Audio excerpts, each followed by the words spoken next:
Welcome to Wonderwave. What if I told you feathers existed before birds?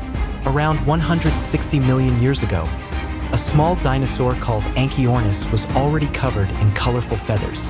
Although it looked like a bird, Anchiornis lived millions of years before the first true birds. Its feathers weren't meant for powered flight. Scientists believe they helped it stay warm, attract mates, keep balance, and glide between trees.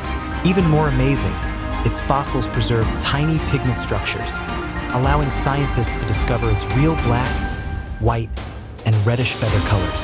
Anchiornis proved one incredible fact. Birds didn't invent feathers, dinosaurs did. What surprised you the most? Let us know in the comments, and follow Wonderwave for more amazing science facts.